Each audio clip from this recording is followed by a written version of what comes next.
Hi hello friends, എല്ലാവർക്കും നമ്മുടെ Sumi Mufas tasty കിച്ചണിലേക്ക് ഹൃദയം നിറഞ്ഞ സ്വാഗതം. നല്ലൊരു ശുഭരാത്രി പറഞ്ഞുകൊണ്ട് നാളെ വരാനിരിക്കുന്ന നമ്മുടെ മടുത്തോരും മുമ്പേ സീരിയലിൻ്റെ നമ്മുടെ അലീനയുടെയും മനുശങ്കറിൻ്റെയും പുതിയ വിശേഷങ്ങൾ എന്തൊക്കെയാണെന്നറിയാം.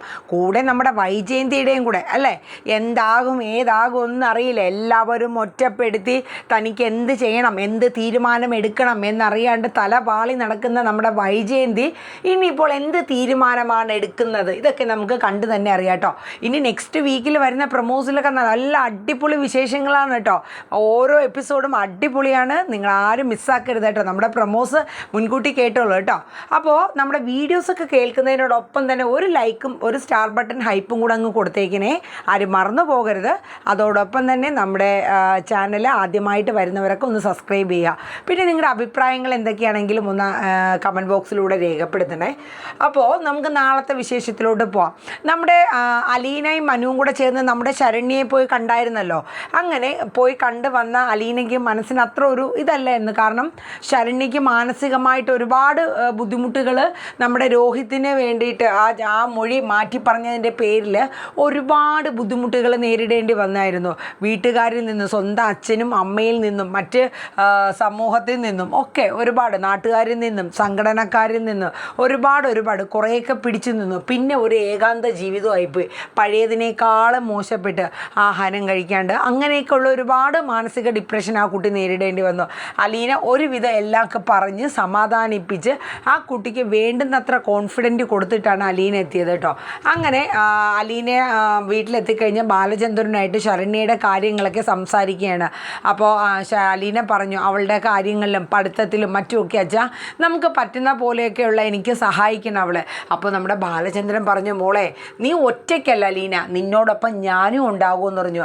അവൾക്ക് വേണ്ടുന്ന എന്ത് സഹായങ്ങളാണെങ്കിലും, പഠിക്കാനാണെങ്കിലും മറ്റെന്ത് ആവശ്യങ്ങൾക്കാണെങ്കിലും നമുക്ക് പറ്റുന്ന പോലെ നല്ലൊരു സഹായം അവൾക്ക് ചെയ്യാം എന്ന് എന്നെ ഇങ്ങനെ പറയണം. ഇത് കേട്ടപ്പോൾ അലീനയ്ക്ക് വല്ലാത്തൊരു സന്തോഷമാണ്. കാരണം തനിക്കൊപ്പം അച്ഛനും കൂടെ നിൽക്കുന്നു എന്നുള്ളൊരു സന്തോഷം. കാരണം ആ ശരണ്യയ്ക്ക് വേണ്ടി അതെങ്കിലും ചെയ്യണ്ടേ.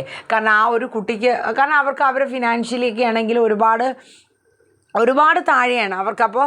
ആ രീതിയിൽ ഇനിയിപ്പോൾ ശരണ്യയ്ക്ക് പഠിച്ച് അല്ലെങ്കിൽ ഒരു ഹോസ്റ്റലിലൊക്കെ നിന്ന് പഠിക്കണം, അങ്ങനെയൊക്കെയുള്ള ആഗ്രഹങ്ങളാണ്. അപ്പോൾ അതനുസരിച്ച് ആ കുട്ടി, കാരണം അവർക്ക് ഇവിടെ നിന്ന് മാറി ആ ഒരു ഇതിന് വേണ്ടിയിട്ടായിരിക്കാം ഡോക്ടർ ആകണം എന്നുള്ളതാണ് ശരണ്യയുടെ കുഞ്ഞുനാൾ മുതലെയുള്ള ആഗ്രഹം. അപ്പോൾ ആ ഒരു ആഗ്രഹമൊക്കെ സാധിക്കണം. അപ്പോൾ അതിനെ ബാലചന്ദ്രൻ എന്ത് സഹായമാണെങ്കിലും ചെയ്യാൻ മോളേന്ന് നമ്മൾ അലീനയ്ക്ക് വാക്ക് കൊടുക്കുന്നത്. ഈ സമയത്താണ് നമ്മുടെ ബബിത കോളേജിലൊക്കെ പോയിട്ട് നല്ല ഹാപ്പി ആയിട്ട് വരെയാണ്. അപ്പോൾ ബബിതയെ കണ്ടപ്പോഴത്തേക്ക് അലീന പറഞ്ഞു, ആഹാ ബബിത വന്നല്ലോ കോളേജിൽ പോയിട്ട്. അപ്പോൾ നല്ല ചിരിച്ച് സന്തോഷമായിട്ട് തന്നെ ഇരിക്കുന്നത് കേട്ടോ. ഈ സമയത്ത് നമ്മുടെ അലീന പറഞ്ഞു, ഞാൻ ചായ എടുത്തുകൊണ്ട് വരാം മോളെ എന്ന് പറഞ്ഞു. അങ്ങനെ അലീന ചായ എടുക്കാൻ പോയി. അപ്പോൾ നമ്മുടെ ബാലചന്ദ്രൻ ചോദിച്ചു, അല്ലടി മോളെ കോളേജിൽ പോയിട്ട് ഇന്ന് എങ്ങനെ ഉണ്ടായിരുന്നു? അടിപൊളിയായിരുന്നു അച്ഛാ, കുഴപ്പമൊന്നുമില്ലായിരുന്നു. പിന്നെ നിനക്ക് അവിടെ നിന്ന് ആരെങ്കിലും എന്തെങ്കിലും കമൻറ്റോ അല്ലെങ്കിൽ നിന്നെ എന്തെങ്കിലും പറയുമോ, അങ്ങനെ എന്തെങ്കിലും ചെയ്തോ എന്ന് ചോദിച്ചു. അപ്പോൾ പറഞ്ഞു, അച്ഛാ എൻ്റെ കൂടെ അലീന ചേച്ചി മനുവേട്ടനും അല്ലേ വന്നത്, പിന്നെ അതിന് മാത്രം ആരും ഒന്നും പറഞ്ഞില്ല. പിന്നെ ക്ലാസ്സിൽ കയറുന്നതിന് മുന്നേ ആയിട്ട് 1-2 പിള്ളേരൊക്കെ അവിടെ നിന്ന് കമൻറ്റ് പറഞ്ഞു. പക്ഷേ അതിനൊക്കെ നല്ല ചുരുട്ടി ഓടിച്ച് മടക്കണ രീതിക്ക് നല്ല ഡയലോഗ് അലീന ചേച്ചി തന്നെ കൊടുത്തു എന്ന് പറഞ്ഞു. ഇത് കേട്ടപ്പോൾ ബാലചന്ദ്രൻ അതിശയിക്കുകയാണ് കേട്ടോ, ഇതെങ്ങനെയൊക്കെ സാധിക്കണോ എന്നൊക്കെ ഉള്ള രീതിയിൽ. പിന്നെ ബാലചന്ദ്രൻ ഒരു കാര്യം കൂടെ ശ്രദ്ധിച്ചായിരുന്നു, ബബിത അലീന ചേച്ചി, പണ്ട് അലീന അവള് എവള് എന്നൊക്കെ പറഞ്ഞുകൊണ്ടിരുന്ന എൻ്റെ മോള് ഇപ്പോൾ അലീന ചേച്ചി എന്നാണല്ലോ വിളിക്കുന്നത്. അത് ബാലചന്ദ്രൻ ഒരു വലിയൊരു അതിശയം പോലെയാണ് ബാലചന്ദ്രൻ. കാരണം ബബിത ഒരു വെറുപ്പോ, കാരണം സ്നേഹത്തോടെ തന്നെയാണ് ബബിത അലീന ചേച്ചിയെ നമ്മൾ തികച്ച് വിളിക്കുന്നത്. അപ്പോൾ ബബിത അച്ഛനോട് ചോദിച്ചു, അച്ഛാ എൻ്റെ സ്വഭാവത്തിന് എന്തെങ്കിലും മാറ്റങ്ങളൊക്കെ ഉണ്ടോയെന്ന് ചോദിച്ചു.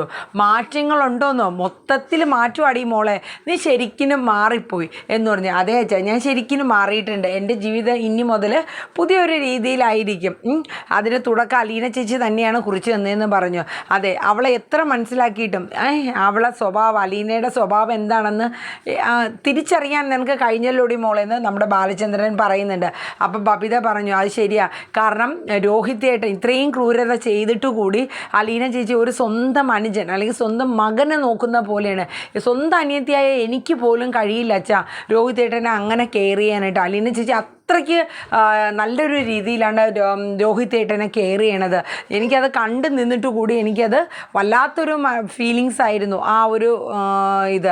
അപ്പം ബാലേന്ദ്രൻ പറഞ്ഞു അതാണ് അലീനയുടെ സ്വഭാവം അതാണ്, അവൾ വളർന്ന രീതിയും സാഹചര്യങ്ങളും എല്ലാം അങ്ങനെയാണ് ഈ മോളേന്ന് പറയണം. ഈ സമയത്ത് നമ്മുടെ അലീന ബബിതയ്ക്ക് ചായയും കൊണ്ട് വരേണ്ട കേട്ടോ. അപ്പോൾ ഈ സംസാര രീതികളൊക്കെ കുറച്ചൊക്കെ നമ്മുടെ വൈജയന്തി കേൾക്കുന്നുണ്ട്. അങ്ങനെ ചായ കൊണ്ട് കൊടുത്തിട്ട് നമ്മുടെ അലീന ചോദിച്ചു, എങ്ങനെ ഉണ്ടായിരുന്നില്ല മോളെ ക്ലാസ്സിൽ, എല്ലാവരും നല്ലപോലെ മിണ്ടാനൊക്കെ ബുദ്ധിമുട്ടോ അങ്ങനെ എന്തെങ്കിലുമൊക്കെ ഉണ്ടായിരുന്നോ? ഒരു കുഴപ്പമില്ലെന്ന് അലീന ചേച്ചി. അങ്ങനെ ബബിത ക്ലാസ്സിലെ വിശേഷങ്ങളൊക്കെ പറയണേ, ഇത്രയും നാളും പോകാണ്ടിരുന്നതിൻ്റെ ഒരു ബുദ്ധിമുട്ടും കാര്യങ്ങളൊക്കെ ആയിരുന്നല്ലോ. അപ്പോൾ എന്നിട്ട് അലീനയോട് പറയുന്നുണ്ട്, ഇനി മുതൽ എനിക്ക് ക്ലാസ്സിൽ പോകാൻ ഒരു മടിയില്ല അലീന ചേച്ചി, എല്ലാവരും എൻ്റെ അടുത്ത് നന്നായിട്ട് മിണ്ടി. പിന്നെ പ്രിൻസിപ്പൾ അറ്റൻഡൻസിൻ്റെ കാര്യത്തിൽ ഒരു തീരുമാനം എടുത്തു, എനിക്ക് എക്സാം എഴുതാം. അപ്പോൾ ഒരു മാസത്തെ എന്താണ് എൻ്റെ ആ ഒരു പോർഷൻസൊക്കെ ഞാൻ നന്നായിട്ട് കവർ ചെയ്ത് അന്ന് എഴുതിയാൽ മതി, അത് ഞാൻ നീറ്റു അലീന ചേച്ചി എന്ന് പറയുന്നുണ്ട്. ഇത് കേട്ടപ്പോൾ അലീനയ്ക്കും ഭയങ്കര സന്തോഷമാവേണ്ട കേട്ടോ. പക്ഷേ ബബിത ഇത് പറയുന്നു എന്നുണ്ടെങ്കിലും അലീന അവളുടെ കണ്ണുകൾ ശ്രദ്ധിച്ചിട്ടുണ്ട് ബബിതയുടെ. കാരണം അവളുടെ ഉള്ളിലും മനസ്സിനൊക്കെ വല്ലാത്തൊരു സന്തോഷം ബബിതയുടെ ഉള്ളിലുണ്ടായിരുന്നു. കാരണം കണ്ണൊക്കെ നല്ല ആ ഒരു തിളക്കവും ആ പറയുന്നത്, കാരണം വെച്ചാൽ ഇത്രയും നാളും ആ ഡൗണായി നിന്ന ബബിത ഇപ്പോൾ നല്ല രീതിയിൽ നല്ല ഇതായിട്ട് എന്നെ പെർഫോം ചെയ്ത് ജീവിതത്തിലോട്ട് അവൾ തിരിച്ച് വരുന്നു എന്നുള്ളത് മനസ്സിലായി കേട്ടോ. അത് കഴിഞ്ഞിട്ട് പിന്നെ കാണിക്കുന്നത് എന്നാന്ന് വെച്ചാൽ നമ്മളെ കൃഷ്ണമോൾ വരെയാണ് സ്കൂളിലിട്ട്. അങ്ങനെ കൃഷ്ണമോളും ബബിതയും അലീനയും ബാലചന്ദ്രനും കൂടെ കുറേ കാര്യങ്ങളൊക്കെ ഇങ്ങനെ സംസാരിച്ചുകൊണ്ടിരിക്കുകയാണ് കേട്ടോ. അപ്പോൾ ഇതിൻ്റെ ഇടയിൽ ഈ അലീന ചായ കൊണ്ട് വരുന്നതിന് തൊട്ട് മുന്നേ ബബിതയും ബാലചന്ദ്രനും കൂടെ സംസാരിക്കുന്നതിൽ ഈ വൈജയന്തിയുടെ ഒരു മാറ്റവും വരാത്ത നമ്മുടെ അമ്മയ്ക്കാണല്ലേ ചെയ്യുന്നത്, നമ്മുടെ അച്ഛന്ന് ബബിത പറയുന്നുണ്ട്. അപ്പോൾ ബാലചന്ദ്രൻ പറഞ്ഞു, അതൊരിക്കലും ഉണ്ടാവില്ല, ഇനി സാക്ഷാൽ ദൈവം ഭൂമിയിൽ ഇറങ്ങി വന്നാലും നിൻ്റെ അമ്മയുടെ സ്വഭാവത്തിന് മാറ്റം വരാനില്ലടി മോളെ എന്ന് പറഞ്ഞു. അവൾ എന്ത് ദ്രോഹം അലീന ചെയ്തേക്കുന്നത്, എന്നാലും അവളെ കൂടെ ഈ ക്രൂരത കാണിക്കണം എന്തിനാന്ന് എനിക്ക് മനസ്സിലാവുന്നില്ല മോളെ എന്നൊക്കെ പറഞ്ഞിട്ടോ. ഈ സമയത്ത് നമ്മുടെ വൈജയന്തി ഡോറ് തുറന്ന് സമയത്ത് ഈ സംഭാഷണങ്ങളൊക്കെയാണ് കേൾക്കുന്നത് കേട്ടോ. പക്ഷേ വൈജയന്തിക്ക് ഇറങ്ങി വരാനും പറ്റുന്നില്ല, കാരണം ബാലചന്ദ്രൻ നിൽക്കുകയാണല്ലോ. അപ്പോൾ എങ്ങനെ സംസാരിക്കുക അല്ലെങ്കിൽ എന്ത് പറയും അങ്ങനെയൊക്കെ ഉള്ളൊരു ബുദ്ധിമുട്ട് വൈജയന്തിയുടെ ഉള്ളിലുണ്ടായിരുന്നു. വൈജയന്തി തിരിച്ചതുപോലെ തന്നെ അകത്ത് കയറിപ്പോകും. അത് കഴിഞ്ഞിട്ടാണ് പിന്നെ അലീന പറഞ്ഞതും ചായ കൊണ്ട് കൊടുക്കുന്നതും കോളേജിലെ വിശേഷങ്ങളൊക്കെ ചോദിക്കുന്നത് കേട്ടോ. അപ്പോൾ അത് കഴിഞ്ഞ് കൃഷ്ണമോൾ വരുന്നിട്ട് അങ്ങനെ അവർ 4 പേരും ഇരുന്ന് ചായയൊക്കെ കുടിച്ച് വിശേഷങ്ങളൊക്കെ ആക്കിയുണ്ട്. ഇതെല്ലാം കേട്ടിരുന്നിട്ട് നമ്മുടെ വൈജയന്തിക്ക് അങ്ങോട്ട് സഹിക്കുന്നില്ല കേട്ടോ. കാരണം എന്താ ഇപ്പോൾ എല്ലാവർക്കും അലീന ചേച്ചി മതി, അവൾ ആരാ അവൾ, ഞാൻ കാണിച്ചു തരാം. അങ്ങനെ വൈജയന്തി കടിച്ച് പിടിച്ച് ആ റൂമിൽ അങ്ങ് ഇരുന്ന് കേട്ടോ. കുറേ കഴിഞ്ഞ് നമ്മുടെ വൈജയന്തി നമ്മുടെ കൃഷ്ണമോളെ ബബിതയെ റൂമിലോട്ട് വിളിക്കുകയാണ്. അപ്പോൾ അവർ വന്നു കഴിഞ്ഞപ്പോഴത്തേക്ക്, എന്താടി അവിടെ ഇതിനു മാത്രം വലിയ അട്ടഹാസ ചിരി, അതിന് ഞങ്ങളൊന്നും ചിരിച്ചില്ലല്ലോ അമ്മ, ഞങ്ങളെന്തോ തമാശ പറഞ്ഞല്ലോ. എന്ത് തമാശ അലീന ചേച്ചി, നീയൊക്കെ ഒരു കാര്യം ഓർത്തോ, എനിക്ക് ശത്രുവായിട്ടുള്ളവളാണ് അലീന, അവളെ സ്നേഹിക്കുന്നവർ എനിക്കും ശത്രുവായിരിക്കും എന്നിങ്ങനെ പറഞ്ഞു കേട്ടോ. അപ്പം കൃഷ്ണമോൾ ചോദിച്ചു, അല്ല അമ്മയ്ക്ക് എന്തിൻ്റെ കേടാണ്, അലീന ചേച്ചി അമ്മയോട് എന്ത് തെറ്റാണ് ചെയ്തത്? അലീന ചേച്ചി ഞങ്ങളുടെ കാര്യങ്ങളൊക്കെ നോക്കുന്നതാണ് അമ്മയുടെ തെറ്റ്, ഞങ്ങളുടെ കാര്യങ്ങൾ പറയാണ്ട് തന്നെ ഓരോന്ന് അറിഞ്ഞ് നമുക്ക് ചെയ്തു തരുന്നു. അപ്പോൾ ബബിത പറഞ്ഞു, അമ്മ എന്തിനാണ് അലീന ചേച്ചിയോട് ഈ ശത്രുത കാണിക്കുന്നത്? രോഹിത് ഏട്ടൻ്റെ കാര്യങ്ങളും മറ്റുമൊക്കെ അമ്മ ചെയ്യുന്നതിനേക്കാളും കൂടുതലായിട്ട് അലീന ചേച്ചി നന്നായിട്ട് കെയർ ചെയ്യുന്നുണ്ട്. എന്നിട്ട് കൃഷ്ണമോള് പറഞ്ഞു, അപ്പോൾ അമ്മ അല്ലെങ്കിൽ അമ്മയ്ക്ക് ഇപ്പം സുഖമില്ല, ഇതിന് മുന്നേ ആണെങ്കിൽ നമ്മുടെ കാര്യങ്ങളൊക്കെ ആരാ ചെയ്തത്? ജോലിക്ക് നിന്ന ആൾക്കാർ, അല്ലാണ്ട് അമ്മ അറിഞ്ഞ് ഇന്ന് വരെ ഞങ്ങളുടെ എന്തെങ്കിലും കാര്യം അമ്മ നോക്കിയിട്ടുണ്ടോ? അപ്പം നമ്മുടെ ബബിത പറഞ്ഞു, രോഹിത് ഏട്ടൻ ഈ ഒരു അവസ്ഥയിൽ കിടക്കണു, എന്നിട്ട് പോലും അമ്മ ഒന്ന് പോയി രോഹിത് ഏട്ടനെ നോക്കിയോ?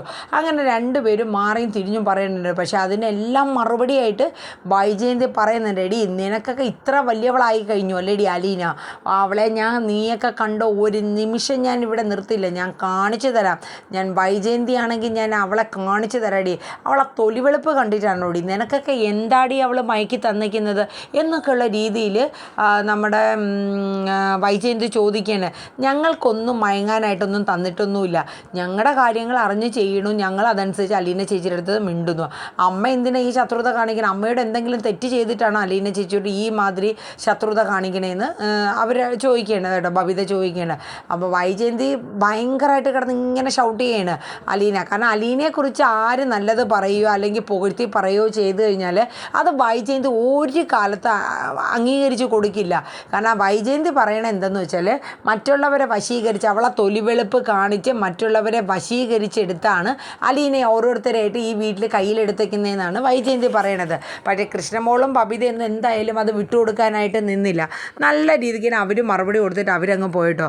ഇതേ സമയം നമ്മുടെ അലീന രോഹിത്തിൻ്റെ റൂമിലോട്ട് ചെല്ലണം കേട്ടോ. എന്നിട്ട് രോഹിത്തിന് ചായയും മറ്റു എന്തൊക്കെയോ ബിസ്ക്കറ്റും കാര്യങ്ങളൊക്കെ കൊടുത്ത് രോഹിത്തിൻ്റെ കാര്യങ്ങളൊക്കെ നോക്കി. എന്നിട്ട് അലീന രോഹിത്തിൻ്റെ മുഖത്തോട്ട് നോക്കിയിട്ട് പറഞ്ഞു, മോനെ നമുക്ക് മുടി ഒന്ന് വെട്ടിയാലോ, നിൻ്റെ മുടിക്കൊക്കെ ഒത്തിരി നീളം വെച്ച് ഒത്തിരി ലെങ്ത് ആയിട്ടുണ്ട്, ആ മുഖത്തിൻ്റെ ഒരു ഭംഗി തന്നെ പോയി, നമുക്ക് മുടിയൊക്കെ ഒന്ന് കട്ട് ചെയ്ത് നല്ല സുന്ദര കുട്ടപ്പനാകുന്ന പറയും. അപ്പോൾ നമുക്കൊരു ബാർബർ ഷോപ്പിൽ പോയല്ലോ. അപ്പോൾ നമ്മുടെ രോഹിത്ത് പറയും, വേണ്ട ഞാൻ പോകുന്നില്ല എന്നിങ്ങനെ പറയും. കാരണം പുറത്തോട്ട് ഇറങ്ങുന്ന ഒരു കാര്യത്തെക്കുറിച്ച് രോഹിത്തിൻ്റെ അടുത്ത് പറയാൻ പോലും രോഹിത്ത് സമ്മതിക്കില്ല. അങ്ങനത്തെ ഒരു സിറ്റുവേഷനാണ്. അപ്പോൾ അലീനയ്ക്ക് ആ കാര്യം മനസ്സിലായി. അപ്പോൾ അലീന പറഞ്ഞു, എന്നാലേ ഞാൻ മുടി വെട്ടിത്തരട്ടെ എന്ന് ചോദിച്ചു. അപ്പോൾ രോഹിത്ത് മുഖത്തോട്ട് നോക്കിയിട്ടോ. ഈ സമയം നമ്മുടെ ബബിതേനെ അലീന വിളിക്കുകയാണ്. എന്നിട്ട് ബബിത റൂമിലോട്ട് വന്നു കേട്ടോ.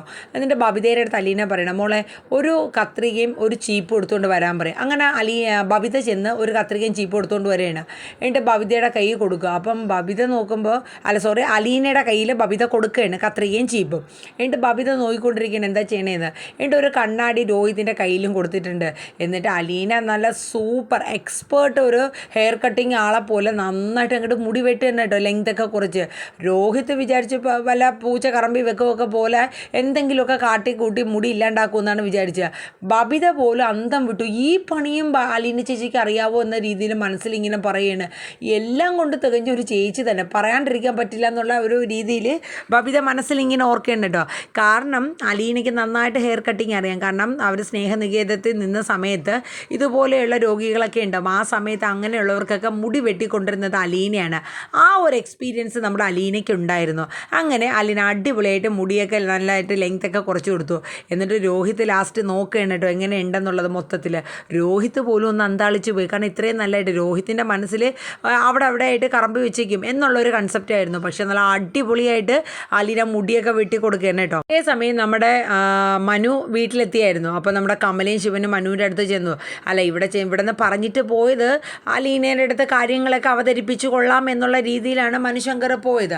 അങ്ങനെ അവിടെ ചെന്ന് കഴിഞ്ഞിട്ട് എന്തായി എന്നുള്ളത് അറിയാൻ വേണ്ടി രണ്ടുപേരും കൂടെ ചെല്ലണം. അപ്പോൾ ചെന്നപ്പോഴത്തേക്ക് മനു പറഞ്ഞു, അതെ ഞാൻ അലീനയുടെ അടുത്ത് കാര്യങ്ങളൊന്നും പറയണമെന്ന് വിചാരിച്ചു, പക്ഷെ പറയാൻ പറ്റിയില്ല എന്നൊക്കെ പറഞ്ഞു. പിന്നെ നീ എന്തിനാടാ പോയത് അവിടെ എന്ന് ചോദിച്ചു. അവളെ കാണാനാണോ, അവളെ തൊലിവെളുപ്പ് കാണാനാണോ എന്ന് പറഞ്ഞ് കമല അങ്ങോട്ട് ചാടിക്കടിക്കുകയാണ്. അതെ ഞാൻ അവിടെ ചെന്നു, ആൻറ്റിയെ കണ്ടു, അങ്കിളിനെ കണ്ടു, അലീനയെ കണ്ടു, ചായ കുടിച്ചു, എന്നിട്ട് നേരെ ഞങ്ങൾ ശരണ്യയുടെ വീട്ടിൽ പോയെന്ന് പറഞ്ഞു. അപ്പം ശിവശങ്കരനും കമലയും അന്താളിച്ചു. എന്ത് ശരണ്യയുടെ വീട്ടിലോ, നിന്നെ അവർ തിരിച്ചറിഞ്ഞില്ലേ? എന്നെ തിരിച്ചറിഞ്ഞെങ്കിൽ പിന്നെ എനിക്ക് നല്ല രീതിക്ക് അവിടെ നിന്ന് ഇറങ്ങി വരാൻ പറ്റുമോ? അലീനെ കാണാൻ പോകണമെന്ന് പറഞ്ഞു ശരണ്യനെ. അതിൻ്റെ കൂട്ടത്തിൽ ഞാനും പോയി കണ്ടു. അപ്പോൾ നീ എന്തെങ്കിലും ആ കുട്ടിയോട് സംസാരിച്ചോടാ, നമ്മുടെ പിന്നെ ഹരിക്ക് വേണ്ടിയിട്ട് എന്തെങ്കിലും ഒന്ന് മൊഴി മാറ്റി പറയാനോ എന്നൊക്കെ ചോദിച്ച് കമല കിടന്ന് വെപ്രാളപ്പെടുന്നു. അപ്പം നമ്മുടെ മനു പറഞ്ഞു, അമ്മ എന്തറിഞ്ഞിട്ടാണ് ഈ സംസാരിക്കുന്നത്? അങ്ങനെയൊക്കെ ചാടി കയറി പറയാൻ പറ്റുമോ? അതൊക്കെ സാവകാശം അലീനയോട് പറഞ്ഞ ശേഷമല്ലേ പറ്റുള്ളൂ. അല്ലാണ്ട് ആ കുട്ടിയോട് ചെന്ന് ഇങ്ങനെയൊക്കെ പറഞ്ഞാൽ എന്നെ രണ്ട് കാലിൽ പിന്നെ നടന്ന് എനിക്ക് അവിടെ നിന്ന് വരാൻ പറ്റില്ല. അമ്മ സിറ്റുവേഷൻ മനസ്സിലാക്കി സംസാരിക്കുക അമ്മ എന്നൊക്കെ പറഞ്ഞ് മനു പറയുന്നുണ്ട്. അപ്പോൾ കമല ചോദിച്ചു, അല്ല പിന്നെ നീ എന്തിനാ അവിടെ പോയത്? അലീനയോട് സംസാരിക്കാനല്ലേ, നിനക്കപ്പോൾ പറയാൻ പാടില്ലേ? അവിടെ കമല ചോദിക്കണം. അപ്പം മറുപടിയായിട്ട് നമ്മുടെ മനു പറയുന്നുണ്ട്, ഞാൻ സംസാരിച്ചായിരുന്നു, ഞാൻ അവളോട് എനിക്ക് അവളെ ഇഷ്ടമാണെന്നും എനിക്ക് വിവാഹം കഴിക്കാൻ താല്പര്യമുണ്ടെന്നും പറഞ്ഞു എന്ന് പറഞ്ഞു. അത് കേട്ടപ്പോൾ കമല വാ പൊളിച്ചിങ്ങനെ ഇരിക്കണം. എന്ത് വിവാഹം കഴിക്കാനോ? കണ്ട അടുക്കള വേലയ്ക്ക് നടക്കണവളെയാണോട്, ആരുമില്ലാത്ത അനാഥയായിട്ടുള്ള അടുക്കള വേലയ്ക്ക് നടക്കുന്നവളെയാണോടാ നിനക്ക് വിവാഹം കഴിക്കേണ്ടത്? നീ എന്തറിഞ്ഞിട്ടാടാ നീ ഈ സംസാരിക്കണത്? അവളെ തൊലിവെളുപ്പ് കണ്ട് മയങ്ങിയവനെ, നിനക്ക് നാണം ഉണ്ടോടാ എന്നൊക്കെ ചോദിച്ചിട്ട് കമല അങ്ങോട്ട് പൂര പറയുന്നു കേട്ടോ. നമ്മുടെ ശിവശങ്കരന് വല്ലതും പറയാൻ പറ്റുമോ? കാരണം ശിവശങ്കരൻ ഇത് അറിയാമെന്നുള്ളത് കൊണ്ട് തന്നെയാണ് മനു ഡയലോഗ് അങ്ങ് അടിച്ചിട്ടത്. കാരണം ശിവശങ്കരന് പറയാൻ മറുപടിയില്ല. സ്വന്തം പെങ്ങളുടെ മോനല്ലേ, അവൻ്റെ മുറപ്പെണ്ണാണത് അലീന എന്ന് പറയണത്. അപ്പോൾ പിന്നെ മനു കെട്ടുന്നതിൽ ഒരു തെറ്റുമില്ല. പക്ഷേ ഈ സത്യം നമ്മുടെ കമലയ്ക്ക് അറിയില്ലല്ലോ. അയ്യോ പറയാനുണ്ടോ? നമ്മുടെ കമല പൊരിച്ചെടുക്കുകയാണ്. എന്തായാലും ഈ കാര്യം പറഞ്ഞിട്ട് മനു കയറി നേരെ റൂമിലോട്ട് അങ്ങ് പോകണം കേട്ടോ. പിന്നെ കമല ശിവശങ്കറിൻ്റെ അടുത്തായി അടുത്ത പോരാട്ടങ്ങൾ. അപ്പോൾ ഗൈസ് നാളെ വരാനിരിക്കുന്ന എപ്പിസോഡിലെ വിശേഷങ്ങൾ ഏകദേശം ഇതൊക്കെയാണ്.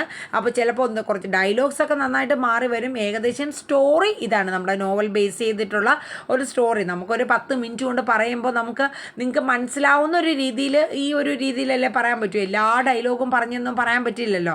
അപ്പോൾ നമുക്ക് എന്തായാലും കാത്തിരുന്ന് തന്നെ കാണാം. നല്ലൊരു ശുഭരാത്രി പറഞ്ഞുകൊണ്ട് നമ്മുടെ മഴ തോരും മുമ്പേ സീരിയലിൻ്റെ നാളത്തെ എപ്പിസോഡിൻ്റെ പ്രൊമോ വീഡിയോയുടെ വൈൻഡപ്പ് ചെയ്യാണ്.